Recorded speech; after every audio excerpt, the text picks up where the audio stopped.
अस्सलामुअलैकुम, welcome to my YouTube channel Lahori जिसका। उम्मीद करती हूँ आप सब बिल्कुल खैरियत से होंगे। आज आपको मैं बहुत ही मज़ेदार से, जूसी से और बहुत शाइनी से कबाब बनाने का बहुत ही आसान सा तरीका बताऊँगी। तो चलें अब हम चलते हैं अपनी रेसिपी की तरफ। बिस्मिल्लाहिर्रहमानिर्रहीम। यहाँ पे मैंने थोड़ा सा हरा धनिया ले लिया है, थोड़ा सा ही मैंने यहाँ पे पुदीना ले लिया है, हस्बे ज़रूरत नमक, हाफ़ टेबल स्पून मैंने यहाँ पे लिया है red chilli powder, half tablespoon ही मैंने दड़ा मिर्च और 1 tablespoon green chilli chop की हुई। यहाँ पे मैंने 4 बड़े बड़े साइज़ के प्याज़ों को अच्छे से चॉप करके उनका पानी जो है मैंने अच्छे से निचोड़ लिया था। यहाँ पे मैंने एक पिपली का पीस लिया है, थोड़ी सी मैंने यहाँ पे 1/4 टेबल स्पून जो है वो अजवाइन ली है, 4 से 5 मैंने यहाँ पे लाल कश्मीरी मिर्चें ली हैं, 2 बड़ी इलायची, हाफ़ टेबल स्पून ज़ीरा, 2 टेबल स्पून मैंने यहाँ पे लिया है सूखा धनिया और मैंने एक दालचीनी का पीस लिया। यहाँ पे हमारा आप देख सकते हैं 80% जो कीमा है वो और 20% जो है वो हमारा फ़ैट है।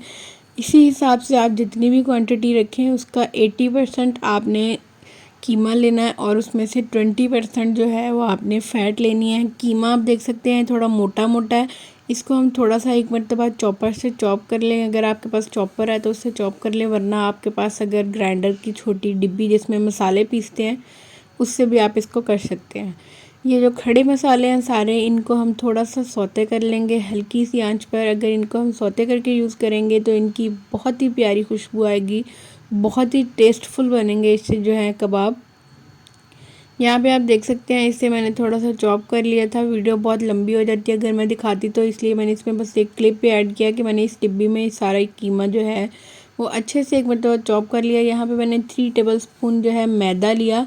इसको हम थोड़ा सा इसलिए भुनाई कर रहे हैं ताकि इसका जो कच्चापन है वो ख़त्म हो जाए। यहाँ पे हमारा जो कीमा है वो मैंने अच्छे से चॉप कर लिया था। यहाँ पे आप देख सकते हैं कितना बारीक हो गया ये। इसमें हमने हाफ़ टेबल स्पून जो है वो नमक डाल दिया।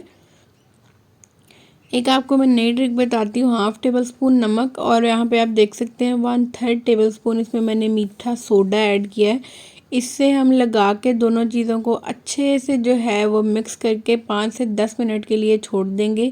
इससे आपके कबाबों में से बहुत ही ज़्यादा खुशबू आएगी और बहुत ही मज़ेदार बनेंगे।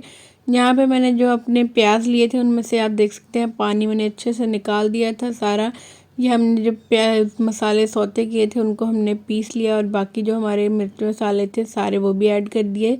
और ये हमारा जो मैदा हमने फ्राई किया था वो भी ऐड कर दिया। और यहाँ पे हमने 1 टेबल स्पून कसूरी मेथी और हाफ़ टेबल स्पून हमने इसमें लेमन जूस ऐड कर दिया। और अब हम इसको अच्छे से मिक्स कर देंगे।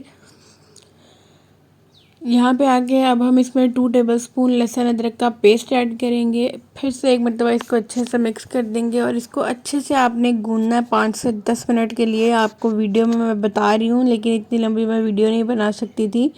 5 से 10 मिनट के लिए हमने इसको अच्छे से गूंदते जाना है, इसको अच्छे से मिक्स करते जाना है। यहाँ पे अब मैंने थोड़ी देर के लिए 4 से 5 घंटों के लिए इसको मैंने रैप करके रख दिया था। यहाँ पे अब आप देख सकते हैं 4 से 5 घंटों के बाद अब हम इसको बनाना स्टार्ट कर देंगे।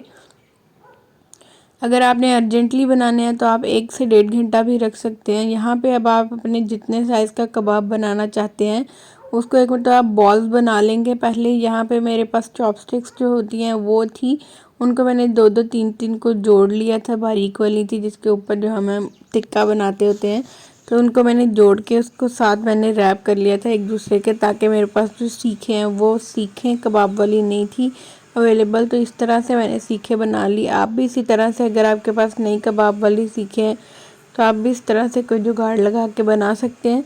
यहाँ पे मैंने पैन के ऊपर आप देख सकते हैं कि सीखे रख ली हैं 2।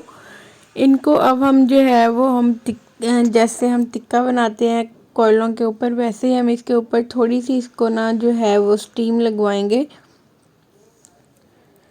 इससे जो है हमारे कबाब जो हैं वो अच्छे से फिक्स हो जाते हैं, लॉक हो जाते हैं, टूटते नहीं हैं। इनको जब थोड़ी सी हम स्टीम दिलवा लेंगे तो ये जो ऊपर से हैं वो थोड़े थोड़े से पक जाएंगे, थोड़े हार्ड हो जाएंगे ताकि ये टूटेंगे नहीं। यहाँ पे आप देख सकते हैं 5 मिनट के लिए मैंने इनको स्टीम दिलवाई थी। अब हम इनको ऐसे ही हल्के से ऑयल में शैलो फ्राई कर लेंगे, बहुत ही मज़ेदार बनेंगे। यहाँ पे आप देख सकते हैं कितना प्यारा सा गोल्डन सा कलर आया इनका, बहुत ही टेस्टी बन रहे हैं। यहाँ पे अब हम इनको दूसरी साइड से भी अच्छे से पका देते हैं। यहाँ पे अब आप देख सकते हैं कि देखें बिल्कुल भी नहीं टूटे और कितने शाइनी शाइनी जूसी जूसी हैं और थोड़े से सिकुड़ गए हैं। यहाँ पे अब हमने थोड़ी सी वेजिटेबल्स ली हैं जिनको हम थोड़ा सा सौते कर लेते हैं। इससे बहुत ही टेस्टफुल लगती हैं, इनके साथ खाने से बहुत ही मज़ेदार लगती हैं, तो इसलिए हमने सोचा कि थोड़ी सी वेजिटेबल्स इसके साथ सौते कर लें। यहाँ पे आप देख सकते हैं कि स्टिक के साथ से कितनी इजीली ये उतर गए हैं, बिल्कुल भी साथ नहीं चिपके। बहुत ही मज़ेदार बने थे और बहुत ही टेस्टफुल बने थे। आप भी ये ज़रूर बनाकर ट्राई कीजिएगा, अपने ज़रूर घर वालों को बनाकर खिलाइएगा। यहाँ पे आप देख सकते हैं कि हमारे जो बीफ कबाब हैं वो बिल्कुल रेडी हो चुके हैं। इसकी फ़ाइनल लुक भी देख सकते हैं कितनी खूबसूरत है। इसको आप देख सकते हैं, मैं आपको दबा के भी दिखा देती हूँ ये कितना जूसी है। ये हमारी आज की रेसिपी थी, देख सकते हैं कितनी मज़ेदार है, देख के ही मुंह में पानी आ रहा है। यहाँ पे आप इसको रायते के साथ, चटनी के साथ, जिसके साथ मर्ज़ी सर्व कर सकते हैं। यहाँ पे आप देखें कितना मज़ेदार लग रहा है देखने में, नरम, बिल्कुल जूसी, बिल्कुल भी नहीं टूटते कबाब। ये हमारी आज की रेसिपी की फ़ाइनल लुक थी। मुझे उम्मीद है आपको बहुत पसंद आई होगी। मज़ीद अच्छी वीडियोज़ के लिए हमारे चैनल को सब्सक्राइब करें और बेल आइकन के बटन को प्रेस